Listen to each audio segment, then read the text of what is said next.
It's Tuesday, October 24. This is the news on PBCJ. I am Simone Absalom. The International Monetary Fund, IMF, says Jamaica's commitment to a U.S. $1.68 billion standby arrangement program is still firm. This after more than 4 years of difficult economic reforms. The IMF Executive Board completed the second review of the standby agreement on Monday, and IMF's Deputy Managing Director, Tao Zhang, said, quote, "Program performance is on track and macroeconomic stability is entrenched, with stronger fiscal and external positions, subdued inflation and employment at historic highs," end quote. He also said that Jamaica's structural reforms are critical to build resilience and support inclusive growth. The 36-month SBA with a total access of $1.6 billion was approved by the IMF on November 11, 2016. There is no hostile takeover of Supreme Ventures Limited. That's the word from Mayberry Investments Executive Chairman Christopher Berry. Speaking at a press conference on Monday, Mayberry's Executive Chairman Christopher Berry said, quote, "The main thing I am disappointed about in the coverage is that people are saying that it is a takeover. There is no takeover. That's far from the reality," end quote. Berry explained that 3 new directors are to fill vacancies existing on the board. The 3 spaces were filled by 3 Mayberry appointees, including himself, Mayberry CEO Gary Peart, and management consultant Ansel Howell. He said there was no move to replace SVL directors, as was reported in the media. 80 approved organizations are to benefit from a grant of approximately $361.56 million Jamaican dollars for climate change adaptation projects under the Special Climate Change Adaptation Fund. Carol Francis has more in this report. The grant agreements for 51 of the 80 successful organizations were signed this morning. The Government of Jamaica, the Inter-American Development Bank, and World Bank developed Jamaica's pilot program for climate resilience to help the country strengthen its climate resilience. Jamaica has been experiencing impacts such as stronger hurricanes, severe flooding, prolonged droughts, and sea level rise.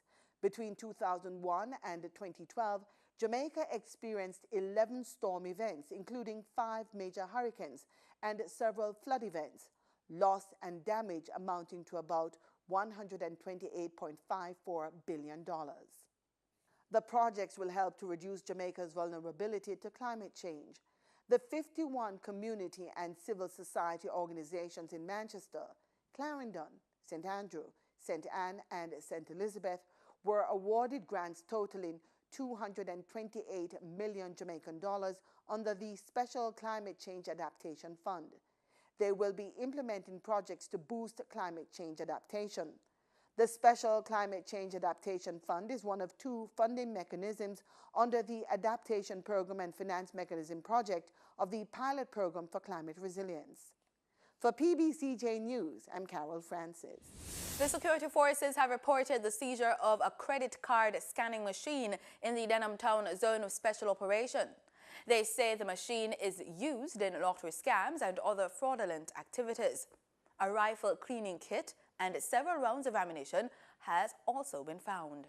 In regional news, Antigua Prime Minister Gaston Brown has advised the Governor-General Sir Rodney Williams to revoke the cabinet appointment of Tourism and Investment Minister Ascot Michael, pending the outcome of the controversy surrounding his arrest and release by Metropolitan Police in London yesterday.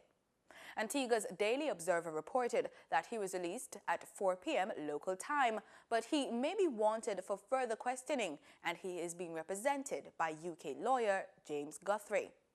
Government officials, including Prime Minister Gaston Brown, have all said they do not know the specific matter the Member of Parliament was questioned about.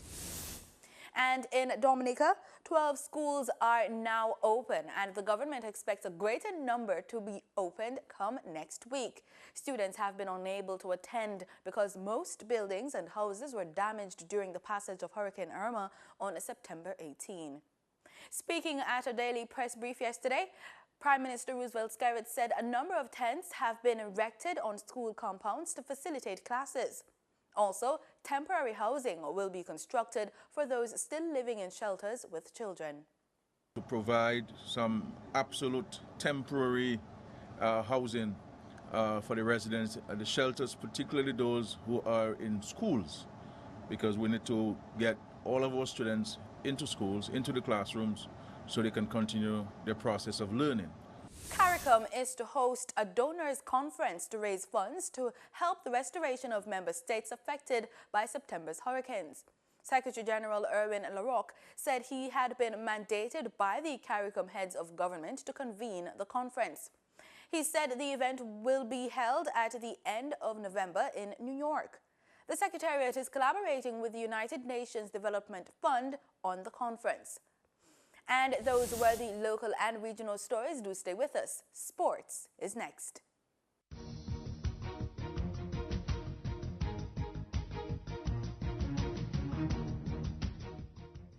In sports, we look to football, where Cristiano Ronaldo has copped the Men's Player of the Year award. Ronaldo's Real Madrid side, who won both the Liga and Champions League last season, dominated the 2017 Best FIFA Football Awards at a star-studded ceremony in London on Monday. The Portuguese ace has scored 44 goals in just 48 games for club and country so far this calendar year, including 2 in a 4-1 Champions League final on June 3. The 32-year-old previously won the FIFA World Player of the Year award, the precursor to the Best FIFA award in 2008. He has now won the last 2 FIFA Men's trophies, as well as 3 of the last 4 Ballon d'Or awards. Jamaica has signed a coaching agreement with the People's Republic of China. A letter of exchange sealing a technical cooperation project on sports was signed between Sports Minister Olivia Babsy-Grange and His Excellency Niao Qingbao, Ambassador of the People's Republic of China to Jamaica, at the Jamaica Pegasus yesterday. The first phase will see China sending coaches to Jamaica for a month in January 2018. The coaches will conduct specialized training in gymnastics, swimming, volleyball, basketball, football, and badminton. Following this, a group of about 150 Jamaicans made up of athletes, coaches, and officials will visit China and participate in intensive training sessions. The technical cooperation project runs from January 2018 to December 2020. And that's the news. Your weather report is next.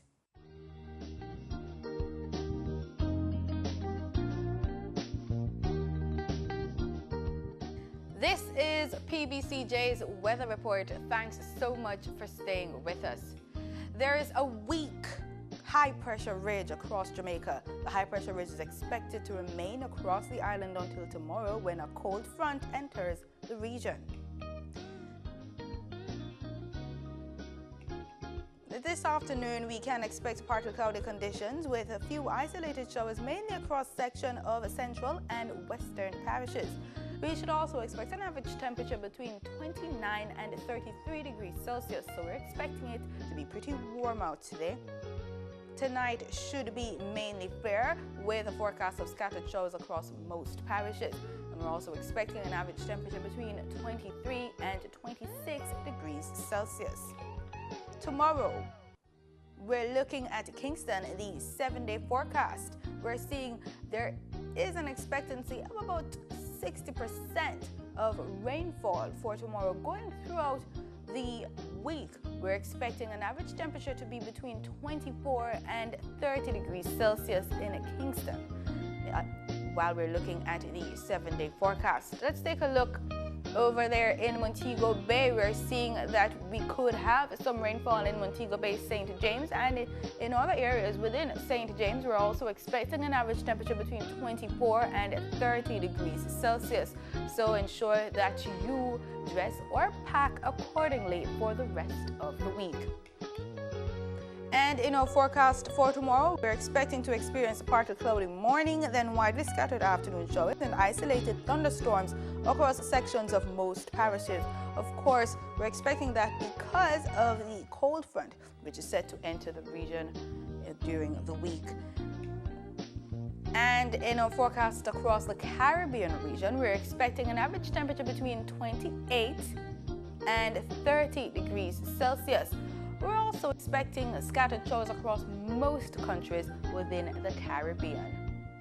And that's it for the weather forecast. Thanks so much for making it PBCJ. Remember, we are the People's Station.